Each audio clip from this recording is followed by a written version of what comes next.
ટીવાયબીએ semester 6 ના વિદ્યાર્થી economics paper number 21 માં આપણે યુનિટ નંબર 5 સ્વાતંત્ર્ય પછીના આર્થિક વિચારો બરાબર આગળના વિડિયો લેક્ચરમાં ભણી ગયા। એમાં આપણે જોઈ ગયા કૌટિલ્યનું અર્થશાસ્ત્ર, પછી જોઈ ગયા રાજ્યની સત્તાના 7 વિભાગો બરાબર। હવે આપણે ત્રીજો ટોપિક જોવાનો છે। ત્રીજો ટોપિક શું છે તો કે રાજ્યના કાર્ય અને ફરજો। તો કૌટિલ્યએ પોતાના અર્થશાસ્ત્રમાં આપણે જોઈ ગયા કે એણે જે 7 પ્રકૃતિ હતી એ દર્શાવેલી છે, અને કૌટિલ્યના અર્થશાસ્ત્રમાં વિષય વસ્તુમાં જે કાંઈ એણે ઉલ્લેખ કરેલો તો એના વિશે ભણી ગયા। હવે કૌટિલ્ય પોતાના અર્થશાસ્ત્રમાં રાજ્યના કાર્ય અને ફરજો વિશે પણ ઉલ્લેખ કરે છે બરાબર। તો આપણે જોઈએ કે રાજ્યના કાર્ય અને ફરજો શું છે।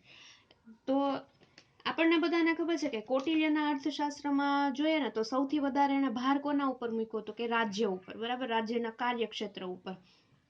અને રાજ્યના કાર્યક્ષેત્રમાં એને રાજાને સર્વોપરી એટલે કે સર્વોચ્ચ માનેલા છે બરાબર। કે જો રાજાને તમે વ્યવસ્થિત પદ, પછી પ્રતિષ્ઠા, પછી બીજા જે કાંઈ કાર્ય છે એ રાજાને ધ્યાનમાં લઈને કરશો તો રાજાની જે પ્રજા છે એ હંમેશા કેવી હશે તો કે સુખી સંપન્ન જ રહેશે બરાબર, એવું કૌટિલ્ય છે ખાસ માને છે। હવે રાજ્યના કાર્ય અને ફરજોમાં કૌટિલ્ય છે એ પોતાના અર્થશાસ્ત્રમાં બીજું પણ એવું કહે છે કે એના જે રાજ્યના કાર્યક્ષેત્ર છે એનું વિસ્તારથી વર્ણન કરે છે, અને એમાં રાજ્યના કાર્ય છે એ અનિવાર્ય કાર્યોનો ઉલ્લેખ નથી કર્યો ખાલી, પણ એના જે ઐચ્છિક કાર્યો છે એનો પણ નિર્દેશ કરેલો છે, અને જે રાજ્યના ભૌતિક વિકાસ માટે આવશ્યક છે એવી ઘણી બધી એને જરૂરિયાતો છે એ પોતાના અર્થશાસ્ત્રમાં વર્ણવી છે। અને કૌટિલ્યએ તો એક એવો સિદ્ધાંત રજૂ કર્યો છે કે સુખનું મૂળ ધર્મ છે, અને ધર્મનું મૂળ અર્થ છે, અને અર્થનું મૂળ રાજ્ય છે બરાબર। ગોળ ગોળ ફરીને ફરી પાછું ક્યાં આવ્યું તો કે સુખનું મૂળ ધર્મ છે, ધર્મનું મૂળ અર્થ છે, અને અર્થનું મૂળ છે રાજ્ય છે। આ સિદ્ધાંત પરથી આપણે એવું કહી શકાય કે કૌટિલ્ય છે એ રાજ્યના ભૌતિક કાર્યોની બાજુને વિશેષ મહત્વ આપ્યું છે, અને તેના મતે ધન તથા જનની સુરક્ષા એ જ રાજ્યનો એકમાત્ર હેતુ નથી, અને રાજ્યના કાર્યનો સંબંધ છે આર્થિક, સામાજિક અને ધાર્મિક કાર્યો સાથે પણ હોવો જોઈએ એવું એ સ્પષ્ટ મને માને છે। હવે આપણે જોઈએ રાજ્યના આર્થિક કાર્ય બરાબર। તો રાજ્યના આર્થિક કાર્ય જોવા જઈએ તો કૌટિલ્યએ એવું ખાસ સૂચન કરેલું છે કે દેશના આર્થિક જીવન સાથે સંકળાયેલ મોટાભાગના કાર્યોનું સંચાલન છે એ રાજ્ય દ્વારા થાય છે, અને કૌટિલ્યના મત પ્રમાણે રાજાએ નવા જનપદોની સ્થાપના કરવી જોઈએ, ખેતીની ઉન્નતિ કરવી જોઈએ, અનાજ, બિયારણ, બળદ, પૈસા આપીને પણ ખેડૂતોની મદદ કરવી જોઈએ।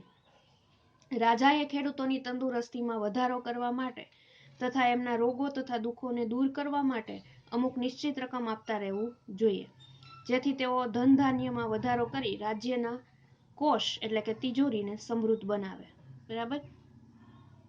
તે ઉપરાંત રાજાએ ખાણમાંથી નીકળતું જે સોનું ચાંદી હોય એના વગેરેના વેચાણ સ્થાનો, ઉત્તમ લાકડાના બજાર વગેરેની વ્યવસ્થા પણ કરવી જોઈએ। કૌટિલ્યએ અમુક ઉદ્યોગો અને રાજ્યના જે ઇજારાનું પણ સમર્થન કરેલું છે, અને ખાણોનો વિકાસ એ રાજ્યનું મુખ્ય આર્થિક કાર્ય છે। તે જ પ્રમાણે નૌકાઓ, વહાણોનું બાંધકામ, દારૂના ઉત્પાદન તથા વેચાણનો પ્રબંધ વગેરે રાજ્યના આર્થિક કાર્યો પણ છે બરાબર। એટલે આર્થિક કાર્યમાં રાજાને સંપૂર્ણ અધિકાર રહેલો છે બરાબર। એના પછી હવે બીજું જોઈએ કે રાજ્યના સામાજિક તથા ધાર્મિક કાર્યો। હવે આર્થિક કાર્યો પછી રાજ્યના કંઈક સામાજિક અને ધાર્મિક કાર્યો પણ હોય। કૌટિલ્ય પોતાના અર્થશાસ્ત્રમાં રાજ્યના વિવિધ સામાજિક અને ધાર્મિક કાર્યોનો ઉલ્લેખ પણ કર્યો છે। એ તો એવું માને છે કે રાજ્ય શિક્ષણ સંસ્થાઓની વ્યવસ્થા કરવી જોઈએ, પ્રજાના શિક્ષણ માટે પ્રબંધ કરવો જોઈએ, પ્રજા માટે દવાખાનાની વ્યવસ્થા કરવી જોઈએ, અને આ ઉપરાંત લોકોને મનોરંજનની સગવડો પણ પૂરી પાડવી જોઈએ। પછી ત્રીજા કાર્ય એવું કીધું છે કે આંતરિક સુરક્ષા સંબંધી કાર્ય બરાબર। કે કૌટિલ્ય એવું માને છે કે જ્યારે દુષ્કાળ અને રોગચાળો છે એની સામે લોકોને રક્ષણ પૂરું પાડવું જોઈએ, કારણ કે ખબર છે કે દુષ્કાળ અને રોગચાળા સામે માણસ છે, પ્રજા છે એ કેવી હોય તો કે કઈ કરી શકે નહીં બરાબર। રોગચાળો છે અથવા તો દુષ્કાળ જેવી પરિસ્થિતિ હોય તો માણસને રોજગારી મળવી જ પહેલા તો બંધ થઈ જાય, એટલે લોકોને આવા જે કપરો સમય છે, દુષ્કાળ છે કે રોગચાળો છે, એમાં લોકોને રક્ષણ પૂરું પાડવું જોઈએ। અને એવી પ્રવૃત્તિ બંધ કરાવવી જોઈએ કે જેથી ધનનો દુર્વ્યય થાય અને વિલાસિતતાને ઉત્તેજન મળે. અને આ ઉપરાંત જે નિરાશ્રિત છે, અપંગ વ્યક્તિ છે, એને મદદ કરવી જોઈએ. બરાબર. જો કોઈ પુરુષ શક્તિમાન હોવા છતાં પોતાના બાળકો, માતા પિતા, વિધવા બહેનનું રક્ષણ ન કરે તો તેને દંડ આપવાનો અધિકાર પણ રાજ્યને છે, એવું કૌટિલ્ય પોતાના અર્થશાસ્ત્રમાં ખાસ જણાવે છે. અને એ એવું પણ માને છે કે આ દંડ છે 12, બરાબર, એટલે કે પણ ચલણી નાણુંનો હોવો જોઈએ.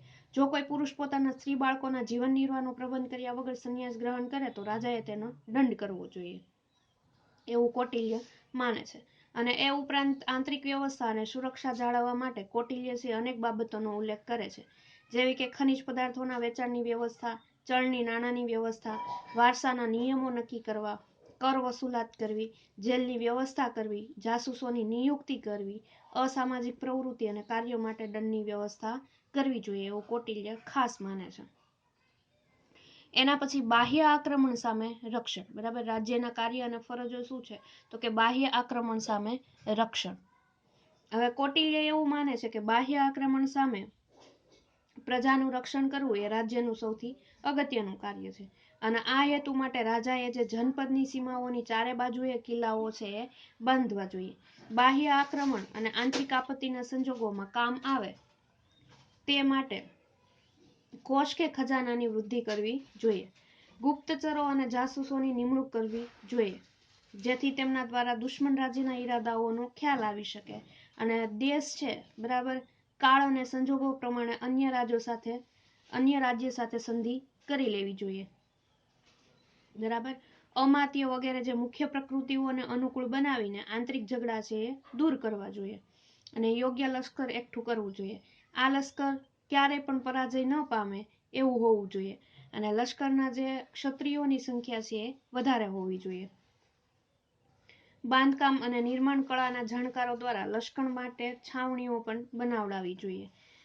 આમ રાજ્યના કાર્ય સંબંધી છે ઉપરની માહિતી પરથી કૌટિલ્ય પોતાના રાજ્યના કાર્યક્ષેત્રને ફરજિયાત કાર્યો સુધી મર્યાદિત નથી રાખ્યું, પરંતુ પ્રજા જીવનના જે પાસા છે એને સ્પર્શતા તમામ કાર્યોને પણ એમાં સમાવી લીધું છે. બરાબર.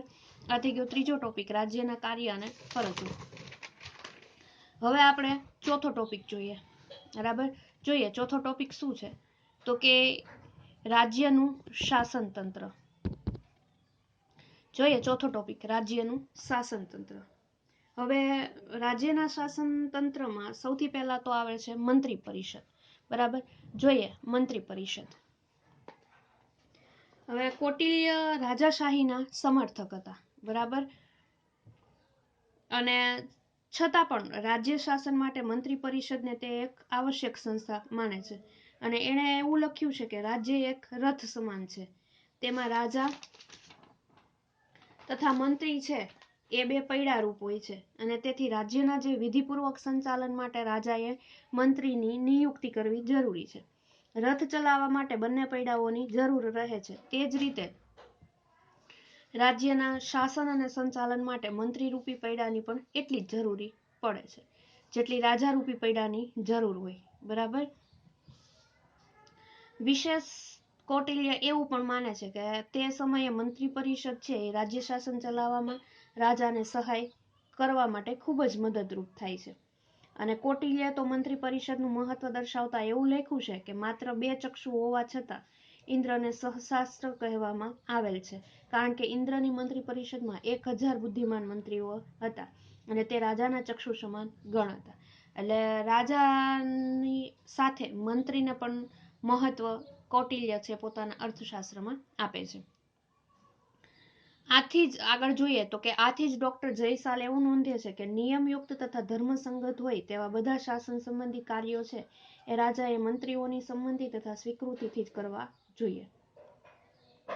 અને પ્રાચીન ભારતમાં મંત્રી પરિષદની સંખ્યા નિશ્ચિત નહોતી, તે રાજ્યની જરૂરિયાત પ્રમાણે બદલાયા કરતી. અને આ સંબંધમાં કૌટિલ્યનો મત એવો છે કે રાજાએ સમય અને સંજોગો મુજબ પોતાની જરૂરિયાત અનુસાર રાજ્ય શાસન માટે 3 થી 4 મંત્રીઓની સલાહ લેવી જોઈએ. એક જ મંત્રીની સલાહ લેવામાં આવે તો તે પોતાને સર્વસ્વ માનીને કાર્ય કરવામાં લાગે અને 2 મંત્રીઓની સલાહ લેવાથી એ સંભવિત છે કે તે બંને મળીને રાજાને નિરાધાર બનાવી દે અને આવી સ્થિતિમાં 3 કે 4 મંત્રીઓની સલાહ લેવી યોગ્ય ગણાય. મંત્રીઓની સંખ્યા જેમ વધારે હોય એમ શાસન સંબંધી ચર્ચા વિચારણાને ગુપ્ત રાખવાનું મુશ્કેલ બને અને મંત્રીઓની સંખ્યા અને કાર્ય છે એ સંબંધમાં શુક્ર નીતિસાર સારો એવો પ્રકાશ પાડે છે. બરાબર, તે અનુસાર મંત્રોની સંખ્યા અને કાર્ય છે એના વિવિધ ભાગ આપી દીધા છે. બરાબર, જોઈએ કે કયા મંત્રીને કેટલી સંખ્યા અને કયા ખાતા. તો મંત્રીઓની સંખ્યા અને ખાતા. બરાબર, પેલા આવે છે પ્રતિનિધિ. બરાબર, તો પ્રતિનિધિ એટલે શું? તો કે રાજાની ગેરહાજરીમાં તેના વતી કાર્ય કરનાર મંત્રી. બરાબર, સૌથી પહેલા રાજા પછી કોણ આવે? તો કે પ્રતિનિધિ. અને પ્રતિનિધિનું કાર્ય શું? તો કે રાજાની ગેરહાજરીમાં તેના વતી કાર્ય કરનાર મંત્રી એટલે પ્રતિનિધિ. એના પછી પ્રધાન. તો પ્રધાન એટલે શું? તો કે મંત્રી પરિષદનો સભાપતિ. બરાબર, એના પછી પુરોહિત. તો પુરોહિત એટલે કોણ? તો કે ધાર્મિક કાર્યનો મંત્રી. એના પછી મંત્રી, તો કે ગૃહ ખાતાનો મંત્રી. બરાબર, એના પછી સુમંત્ર. તો નાણાં ખાતાનો જે મંત્રી છે એને સુમંત્ર તરીકે ઓળખવામાં આવતો. એના પછી પંડિત, ધર્મશાસ્ત્રનો જાણકાર મંત્રી. એના પછી અમાત્ય, તો કૃષિ ખાતા તથા જમીન મહેસૂલનો મંત્રી. એના પછી સચિવ, યુદ્ધ ખાતાનો મંત્રી. એના પછી પાડ વિભાગ. બરાબર, તો ન્યાય ખાતાનો મંત્રી તથા મુખ્ય ન્યાયાધીશ છે એ પાડ વિભાગ તરીકે જણાતો. એના પછી દૂત, રાજકીય બાબતોના ખાતાનો મંત્રી. બરાબર, આ બધા ખાતા છે રાજ્યના શાસનતંત્રમાં મહત્વના હતા. પહેલેથી લઈને એટલે કે પ્રતિનિધિથી લઈને દૂત સુધીના. બરાબર, આ બધાય ખાતા છે એ રાજ્યના શાસનતંત્ર ચલાવવા માટે મહત્વના હતા. બરાબર, એના પછી હવે જોવા જઈએ તો કે મંત્રીઓનું વેતન, કે કૌટિલ્ય પોતાના અર્થશાસ્ત્રમાં મંત્રીને એના બધાને તો કે વર્ણવી લીધા છે, પણ ત્યારે એનું વેતન કેવું રહેતું હતું જોઈએ. મંત્રીઓનું વેતન. હવે મંત્રીઓ અને જે રાજ્યના કર્મચારીઓ હતા એના વેતન સંબંધી વિસ્તૃત માહિતી અર્થશાસ્ત્રમાંથી આપણને જોવા મળે છે. તે મુજબ રાજ્યમાં જુદા જુદા હોદ્દા ધારણ કરનારને તેઓના હોદ્દા પ્રમાણમાં વેતન મળતું એવું ખાસ કૌટિલ્ય માનતા. અને વેતન તો એટલું હોવું જોઈએ કે જેથી તે પોતાના કુટુંબનું યોગ્ય રીતે પાલન પોષણ કરી શકે. બરાબર, અને વેતન એટલું ઓછું ન હોવું જોઈએ કે જેથી તેને પોતાના ગુજરાન માટે બીજા સાધનોનો આશ્રય લેવો પડે. ઓછું વેતન કર્મચારીઓને ક્રોધિત કરે છે, આથી રાજ્યને નુકસાન થવાનો સંભવ રહે છે. અને કૌટિલ્યએ વેતનની દ્રષ્ટિએ ઋત્વિક, આચાર્ય, મંત્રી, પુરોહિત, સેનાપતિ, યુવરાજ, રાજમાતા તથા રાજમહર્ષિને એક જ વર્ગમાં રાખેલ છે. અને આ બધા માટે તેણે 48,000 પણ એટલે કે ચલણનું વાર્ષિક વેતન દર્શાવ્યું છે. બરાબર, એટલે કૌટિલ્ય છે પોતાના અર્થશાસ્ત્રમાં ખાસ ભાર મૂકીને એવું કહે છે કે વેતન છે એમાં કાંઈ બાંધછોડ કરવાની નહીં, પૂરતા પ્રમાણમાં વેતન મળવું જ જોઈએ. બરાબર, અને જો ઓછું વેતન મળે તો એ પાલન પોષણ ના કરી શકે પોતાના સ્ત્રી બાળકોનું, અને વધારે વેતન મળે તો એ પ્રોત્સાહિત રહે. એના પછી રાજાનું વેતન. તો રાજાનું વેતન શું રહેતું હતું એ જોઈએ. તો પ્રાચીન ભારતમાં રાજાનું મુખ્ય કાર્ય પ્રજાના જીવન અને મિલકતનું રક્ષણ કરવાનું હતું. અને આ કાર્ય કરવા માટે રાજાને અમુક વેતન મળવું જોઈએ. આથી રાજા છે એ પ્રજા પ્રત્યે જે ફરજો અને કાર્ય બજાવતો તેના બદલામાં વળતર રૂપે રાજાને વેતન આપવામાં આવતું. અને આ વેતન એ જ કરવેરા હતા. બીજી રીતે કહીએ તો લોકો પાસેથી કરવેરા વસૂલ કરવામાં આવતું, તે રાજાનું વેતન હતું. અને આ વેતન રાજાને તેની શાસન સંબંધી સેવાઓ વળતર રૂપે આપવામાં આવતું હતું. મહાભારતનું જે શાંતિ પર્વ છે એમાં જણાવવામાં આવ્યું છે કે શુલ્ક, દંડ અને ગુનેગારો પાસેથી જપ્ત કરવામાં આવેલ ધન એ બધું રાજાનું વેતન ગણાતું. એ જ રીતે નારદ સ્મૃતિ અનુસાર રાજાઓને નિશ્ચિત પ્રથાઓ મુજબ જે કાંઈ ધન મળે તથા જમીનની પેદાશમાં જે 1/6 ભાગ અથવા તો 6/1 ભાગ બરાબર મળે તે બધો રાજકર છે. અને પ્રજાનું રક્ષણ કરવાના પુરસ્કાર રૂપે તે રાજાને મળતો હોય. અને એના સારાંશ રૂપે એમ કહેવું હોય તો કહી શકાય કે પ્રાચીન રાજ્યશાસ્ત્રના વિચારકો અને વિદ્વાનોએ રાજકરને રાજાનું વેતન માન્યું છે કે જે તેને તેની સેવાઓના બદલામાં વળતર રૂપે આપવામાં આવતું હતું.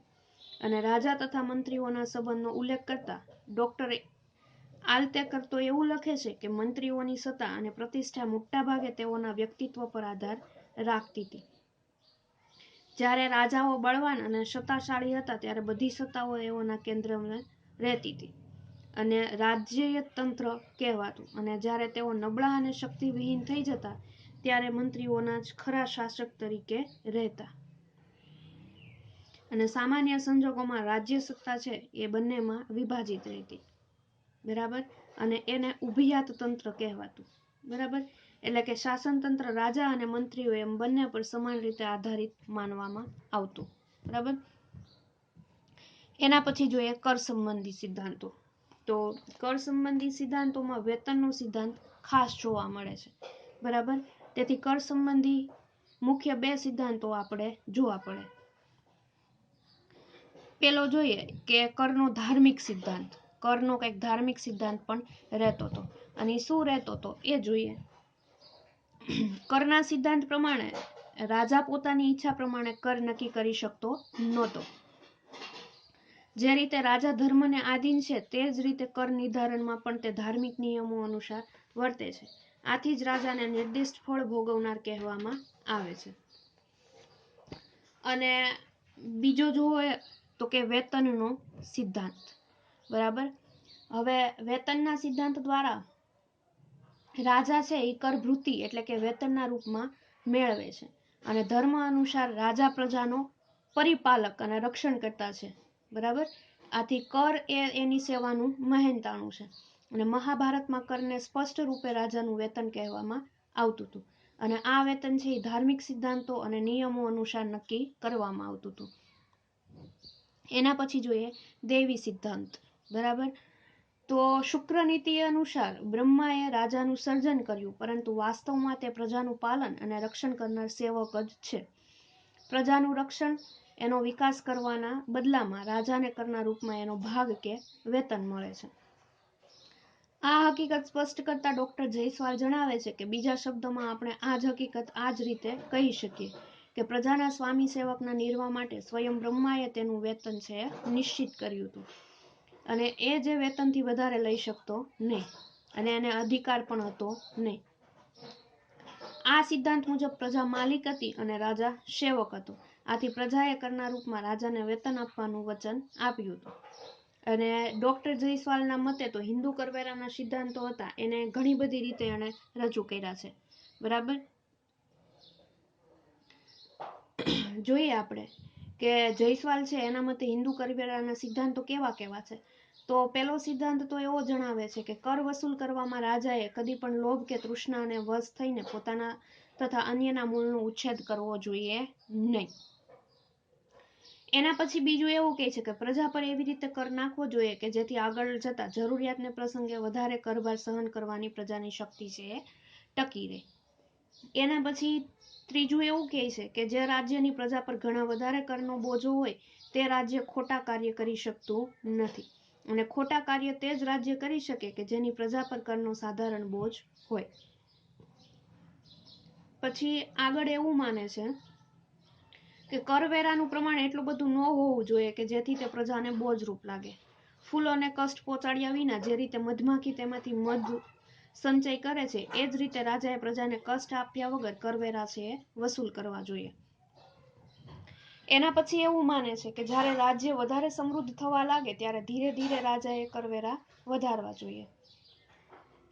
એના પછી કર યોગ્ય સ્થાને યોગ્ય સમય અને યોગ્ય રૂપમાં નાખવો જોઈએ.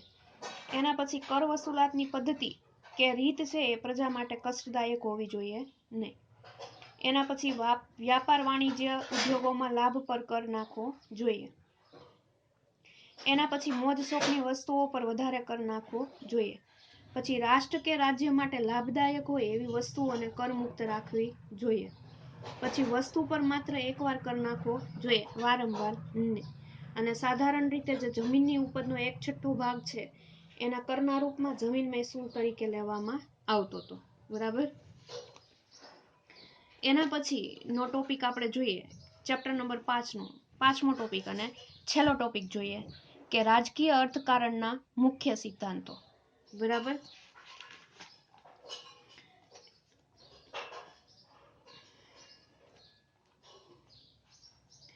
એમાં આપણે રાજકીય અર્થકારણના મુખ્ય સિદ્ધાંતો જોઈએ તો કૌટિલ્યના સમયમાં, એટલે કે એવું કેવું હોય તો કહી શકાય કે ઈસવીસન પૂર્વે 4થી સદીમાં રાજકીય અર્થકારણના સિદ્ધાંતોનો વિકાસ એટલો બધો થયેલો નહોતો. અને કૌટિલ્ય તત્કાલીન સમયે જે પ્રવર્તતા આર્થિક વિચારો હતા એ તાત્કાલિક રજૂ કરી દીધા હતા.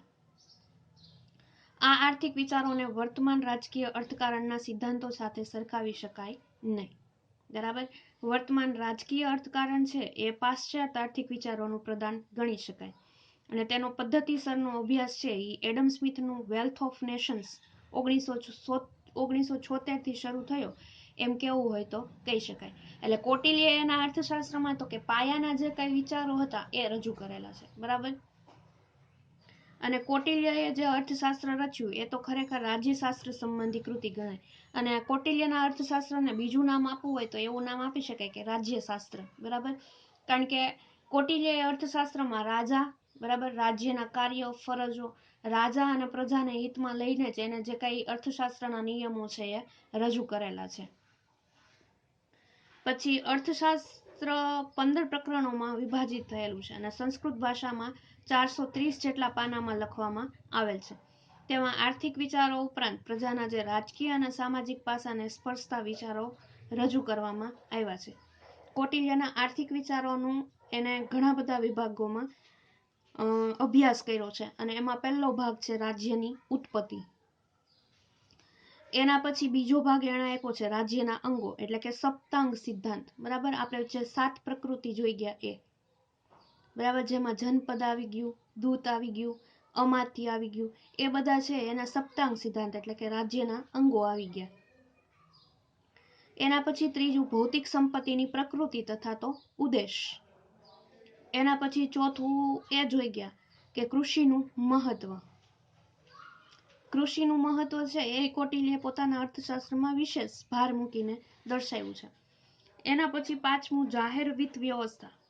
કૌટિલ્ય પોતાના આર્થિક વિચારોમાં ઉલ્લેખ કરે છે, બરાબર. એના પછી કિંમતો કે ભાવોનું નિયમન. અને એના પછી સાતમું એને કૌટિલ્યના આર્થિક વિચારો છે, બરાબર, એને 7 વિભાગોમાં રજૂ કર્યો હતો. અને 7મો વિભાગ સામાજિક સુરક્ષા કે સામાજિક સલામતી, બરાબર. અને આ બધા વિશે આપણે રાજ્યની સત્તાના 7 વિભાગો, જેને સપ્તાંગ સિદ્ધાંત કહેવાય, રાજ્યનું શાસન તંત્ર જોઈ ગયા, વેતનનો સિદ્ધાંત જોઈ ગયા, બરાબર, કે જે કરવેરાના સિદ્ધાંતમાં સમાવેશ થયેલો છે. અને હિન્દુ કરવેરાના સિદ્ધાંતો વગેરે વિશે આપણે સમજૂતી છે એ આગળ જોઈ ગયા, બરાબર. અહીંયા આપણું 5મું યુનિટ જે છે આપણું કેવું તો કે સ્વાતંત્ર્ય પછીના આર્થિક વિચારો, બરાબર. અને આમ આ ચેપ્ટરને બીજું નામ આપવું હોય તો આપણે એવું આપી શકીએ કે કૌટિલ્યનું અર્થશાસ્ત્ર, બરાબર, કે જેમાં કૌટિલ્યએ જ આખું અર્થશાસ્ત્ર વિશે અથવા તો રાજ્યશાસ્ત્ર વિશે જે કઈ રજૂઆત કરી છે. અને કૌટિલ્ય તો એવું માને છે કે પૃથ્વીની પ્રાપ્તિ અને તેના રક્ષણ માટે પ્રાચીન આચાર્યોએ જેટલા અર્થશાસ્ત્ર વિષયક પુસ્તકોની રચના કરી છે તે બધામાંથી સાર ગ્રહણ કરીને આ અર્થશાસ્ત્રની રચના કરવામાં આવી છે, એવું કૌટિલ્ય છે એ ખાસ માને છે. અને એના પછી કૌટિલ્ય એવું પણ કહે છે કે રાજ્યની બધી પ્રવૃત્તિ છે સૌપ્રથમ રાજાના કોષ કે ખજાના પર આધાર રાખે છે, તેથી રાજાએ તેની સૌથી વધુ ધ્યાન રાખવું જોઈએ. ટૂંકમાં કૌટિલ્યએ જે પોતાનું અર્થશાસ્ત્ર રજૂ કર્યું છે, બરાબર, કૌટિલ્યના અર્થશાસ્ત્રમાં એને રાજા ઉપર વિશેષ ભાર મૂક્યો છે. રાજ્યના કાર્ય, રાજ્યના ફરજો ઉપર સૌથી વિશેષ ભાર મૂકવામાં આવેલો છે, બરાબર. એટલે જ કૌટિલ્યના પોતાના અર્થશાસ્ત્રમાં એવું કૌટિલ્ય ખાસ કહે છે કે પૃથ્વી પર નિવાસ કરનાર મનુષ્યનું પાલન પોષણ અને આના પરસ્પર વ્યવહારના સંબંધી વિષયોનું શાસ્ત્ર તે જ અર્થશાસ્ત્ર છે. એટલે માણસ સુખી સંપન્ન હોય, બરાબર, એ જ એનો આર્થિક વિકાસ થયો. અને કોને આધીન હોય? તો કે રાજાને આધીન હોય. એટલે જ પોતાના અર્થવ્યવસ્થામાં, પોતાના કૌટિલ્ય પોતાના અર્થશાસ્ત્રમાં જે વિષય વસ્તુ આપ્યું એમાં બધાનો એને ઉલ્લેખ લઈ લીધો, બરાબર. ધર્મ અધર્મનો ઉલ્લેખ લઈ લીધો, પછી દંડ નીતિનો ઉલ્લેખ લઈ લીધો, પછી રાજાના શાસનનો ઉલ્લેખ લઈ લીધો, બરાબર. ઉચ્ચ અધિકારીઓ માટે દંડ વ્યવસ્થા કેવી હોવી જોઈએ એ બધાનું શું કરી લીધું? તો કે ઉલ્લેખ લઈ લીધો. અને એના પછી એણે ખાસ ભાર મૂક્યો કે રાજ્યની સત્તાના 7 વિભાગો, એટલે કે સપ્તાંગનો સિદ્ધાંત, બરાબર. એમાં 7 પ્રકૃતિ ઉપર એને ખાસ આધાર મૂક્યો, બરાબર. એમાં જોઈ ગયા આપણે સ્વામી, અમાત્ય, જનપદ, દુર્ગ, કોષ, દંડ અને મિત્ર. આ 7 વિભાગો છે એ છે એ રાજ્યની સત્તા ઉપર ખાસ ભાર મૂકે છે, બરાબર. જો આ 7 ભાગમાંથી એક ભાગ વિશે કંઈક અવરોધ ઊભો થાય, અથવા તો આ 7 ભાગ છે એ એકાબીજા ઉપર આધાર રાખે છે, બરાબર. અને આ 7 ભાગમાં જો કોઈ એક ભાગમાંથી કંઈ આડું-અવળું થાય તો રાજ્યના શાસન તંત્રમાં ખલેલ પહોંચે, બરાબર. એવું છે એ કૌટિલ્ય માને છે. અને કૌટિલ્યના જે 7 વિભાગો છે અને પશ્ચિમ રાજ્ય જે ધારણા કરી છે એમાં પ્રદેશ, જનસંખ્યા, એકતા, સંગઠન છે એના વિશે પણ કૌટિલ્યએ ખાસ આપણને નોંધ છે એ જણાવેલી છે. એના પછી કૌટિલ્ય રાજ્યના કાર્ય અને ફરજો વિશે પણ આપણને ઘણું બધું કહી જાય છે, બરાબર. એમાં આપણે રાજ્યના આર્થિક કાર્યમાં શું આવે, રાજ્યના સામાજિક અને ધાર્મિક કાર્યોમાં શું આવે, આંતરિક સુરક્ષા સંબંધી કાર્યો કેવા રહ્યા, અને બાહ્ય આક્રમણ સામે રક્ષણ પણ કેવું આવે. અને છેલ્લે આપણે રાજ્યનું શાસન તંત્ર, જેમાં મંત્રી પરિષદ, મંત્રીની સંખ્યા, ખાતા, મંત્રીઓનું વેતન, રાજાઓનું વેતન, કર સંબંધી સિદ્ધાંત કેવા હોય, અને છેલ્લે આપણે રાજકીય અર્થકારણના મુખ્ય સિદ્ધાંતો, બરાબર. એમાં 7 સિદ્ધાંતો આપણે જોઈ ગયા. અહીંયા આપણે આપણું 5મું યુનિટ સ્વાતંત્ર્ય પછીના આર્થિક વિચારો, બરાબર, અથવા તો કૌટિલ્યનું અર્થશાસ્ત્ર એવું યુનિટ છે એ પૂરું કરીએ છીએ. અને હવે પછીના આપણે જે વિડીયો લેક્ચર જોઈશું એમાં આપણું 6થું અને છેલ્લું યુનિટ ગાંધીજીના આર્થિક વિચારો વિશે ભણીશું, બરાબર. એ નેક્સ્ટ વિડીયો લેક્ચરમાં.